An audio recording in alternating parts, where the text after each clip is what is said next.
The graph का GRT coin जो है वो गिर गिर के इतना नीचे आ गया है कि क्या ही बताऊं मैं आपको। तो क्या प्राइस और नीचे जा सकता है या ये बेस्ट प्राइस है इसको बाय करने का, ये डिस्कस करेंगे आज के वीडियो में। हेलो व्हाट्सअप माय पीप्स, कैसे हो आप लोग? अगर आपने अभी तक नोटिस नहीं किया तो मैं आपको बता दूं कि पीछे वाली जो लाइट है वो आज ग्रीन है, और वो ग्रीन क्यों है उसका एक बहुत बड़ा रीजन है। तो सीधा आ जाते हैं यहाँ पे जीआरटी के चार्ट पे और देखते हैं क्या हो रहा है यहाँ पे। ये कॉइन डिस्कस किया बहुत टाइम हो गया यार इसको, और आज इसका नंबर लगा है, और इसका नंबर लगा क्यों है वो भी बताता हूँ मैं आपको, क्योंकि बहुत ही अमेजिंग प्राइस पे चल रहा है। तो ये एक बहुत अच्छा प्राइस है मेरे हिसाब से बाय करने के लिए। और ऐसा मैं क्यों बोल रहा हूँ, इसको सपोर्ट करने के लिए 3 पॉइंट्स है हमारे पास, वन बाय वन सारे पॉइंट्स डिस्कस करेंगे। तो सबसे पहले तो मैं आपको फर्स्ट पॉइंट बता देता हूँ, और वो ये है कि ये एक पैटर्न में चल रहा है बहुत टाइम से, एक बहुत लंबे अरसे से इस पैटर्न में चल रहा है, ऑलमोस्ट 1 साल से ऊपर हो गया इस चीज को। वो पैटर्न ये है कि यहाँ पे एक वेज लाइक पैटर्न है। देखो ये इसकी अपर ट्रेंड लाइन है और ये इसकी लोअर ट्रेंड लाइन है, ठीक है। तो जो अपर ट्रेंड लाइन है वहां पे इसने ब्रेकआउट दिया था ब्रीफली थोड़े टाइम के लिए, अक्टूबर के अराउंड। फिर क्या हुआ, इसने एक head and shoulder type pattern बनाया। ये है इसका लेफ्ट शोल्डर, ये है इसका हेड, और ये है इसका राइट शोल्डर। इसको हमने ब्रीफली हमारे लास्ट वीडियो में जो जीआरटी का था उसमें डिस्कस किया था, और उसके टारगेट्स भी मैंने आपको दे दिए थे। अब वो टारगेट्स अब अचीव हो चुके हैं, लेकिन प्राइस उससे भी नीचे चला गया है। तो क्या और नीचे जा सकता है,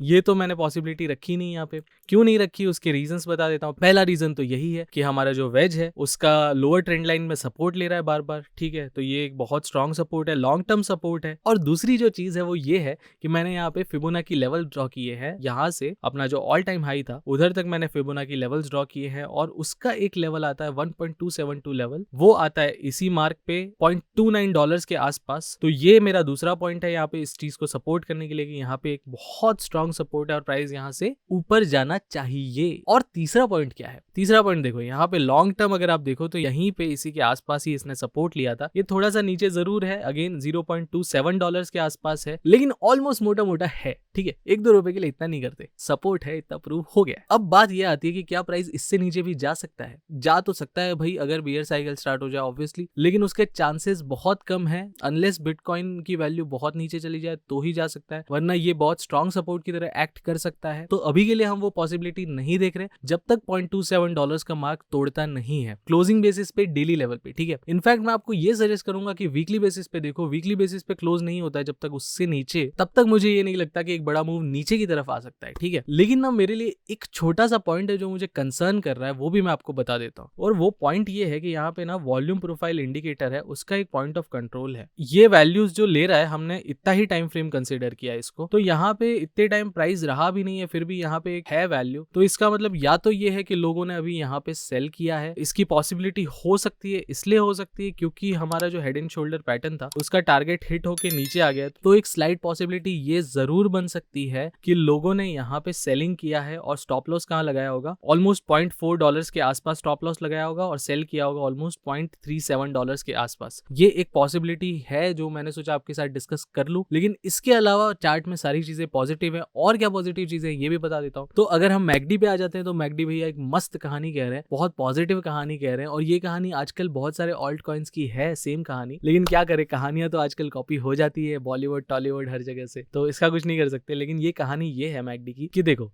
यहाँ से नीचे आ गया प्राइस, लेकिन मैकडी ऊपर था, तो एक बुलिश डाइवर्जेंस है। अगेन यहाँ से नीचे आ गया प्राइस, अगेन मैकडी ऊपर है, एक और बुलिश साइन है। अगेन वहां से नीचे आ गया प्राइस, लेकिन अगेन मैकडी ऊपर है, तो एक और डाइवर्जेंस। मतलब 4 डाइवर्जेंसेस बनी है मैकडी में बुलिश वाली। इसका मतलब क्लियर ये होता है कि प्राइस यहाँ से एकदम मस्त ऊपर जाना चाहिए अगर सब कुछ सपोर्ट करे। और ये एक बहुत बहुत बहुत पॉजिटिव साइन है, 4 बुलिश डाइवर्जेंस मैकडी में मिलना। और मैकडी भैया ना आज बहुत दिलदार हो गए, तो ऐसी ऐसी पॉजिटिव बातें बता रहे। एक और बात बता रहे, वो भी बता देता हूँ। तो वो बात ये है कि मैकडी भैया ये बोल रहे हैं कि यहाँ पे जब भी नीचे जा रहा है, आप देखो जब भी नीचे जा रहा है मोमेंटम डिक्रीज हो रहा है भाई। तो भाई साहब इसका क्लियर मतलब ये है कि जब भी नीचे जा रहा है मैकडी में मोमेंटम ही नहीं है उस प्राइस फॉल को सपोर्ट करने के लिए। तो ये हमारे लिए क्या है, एक बहुत पॉजिटिव साइन है, ठीक है। और स्टोकेस्टिक में ना थोड़े टाइम पहले एक नॉर्मल डाइवर्जेंस बुलिश डाइवर्जेंस जरूर बनी थी, अभी कुछ भी नहीं है, अभी थोड़ा सा एक्चुअली नेगेटिव है। तो बेसिकली अब क्या करना चाहिए, प्राइस कहाँ पे हमको बाय करना चाहिए अगर लॉन्ग टर्म सोच रहे हैं तो, या फिर बाय नहीं करना चाहिए। नहीं करना चाहिए वो तो पॉसिबिलिटी हमने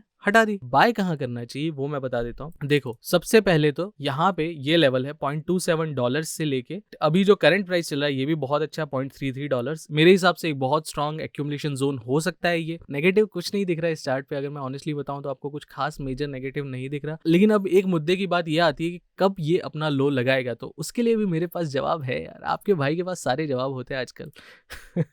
मजाक कर रहा हूँ, अपुनिज भगवान है, क्या बोलते हैं। ऑल राइट, बहुत हो गया टाइम पास, यहाँ पे सीधा आ जाते हैं। वीकली टाइम फ्रेम खोल देता हूँ मैं, और वीकली टाइम फ्रेम पे मैंने fib time zones, fib time extensions draw किए हैं। कहाँ से? इस हाई से, जो ऑल टाइम हाई था इसका, वहां से इसके लो तक, स्विंग लो था इधर तक। और फिब टाइम एक्सटेंशन हमको क्या बताता है बेसिकली कि नेक्स्ट स्विंग हाई या स्विंग लो कब लगाएगा। सिंपल। तो ये अभी हमको जो बताया इसने, लास्ट बताया, नेक्स्ट ये प्रेडिक्ट किया इसने कि यहाँ पे लगाएगा, और उसके जस्ट नेक्स्ट वीक इसने लगाया, ठीक है, हाई अपना। और अभी ये जो प्रेडिक्ट कर रहा है वो कब कर रहा है? अगले हफ्ते ही कर रहा है भाई साहब। तो अगले हफ्ते हो सकता है ये थोड़ा सा नीचे जाए, जो हमारा $0.27 है या $0.3 के आसपास चला जाए, और वहां पे एक बहुत अच्छी बाइंग अपॉर्चुनिटी बन सकती है long to medium term time frame के लिए। शॉर्ट टर्म अपन बताता ही नहीं है आजकल। और रुको रुको रुको, यहाँ पे कहानी खत्म नहीं होती है भाई साहब। यहाँ पे दो और ऐसी पॉजिटिव चीजें मेरे पास जो मैं आपको बताना चाहता हूँ, और वो ये है कि अगर आप स्टोकेस्टिक में देखो तो एकदम ओवरसोल्ड है और ऑलमोस्ट कट करने वाला है वीकली टाइम फ्रेम पे। रिमेंबर, वीकली टाइम फ्रेम ये एक बहुत बुलिश साइन है। कट अभी किया नहीं है, आज का वीक क्लोज होगा, ये वाला वीक जब क्लोज होगा, ऑलमोस्ट 2 दिन बचे हैं, ये वाला वीक जब भी क्लोज होगा तब कट कर देगा। ऑलमोस्ट लग तो रहा है, आसार तो यही लग रहा है कि क्लोज कर देगा। और क्या पॉजिटिव है, पॉजिटिविटी की भरमार है आज तो। यहाँ पे आप देखो प्राइस जो था उससे नीचे आ गया प्राइस, लेकिन मैकडी की वैल्यू, वैसे इसमें ज्यादा डेटा नहीं है लेकिन स्टिल मैकडी की वैल्यू ऊपर ही है। अभी इसने लो नहीं लगाया लेकिन ऑब्वियसली इससे ऊपर ही है, तो एक बहुत बुलिश साइन है, एक बुलिश डाइवर्जेंस इसमें भी बनी है, वीकली टाइम फ्रेम पे भी, लॉन्ग टर्म टाइम फ्रेम पे भी।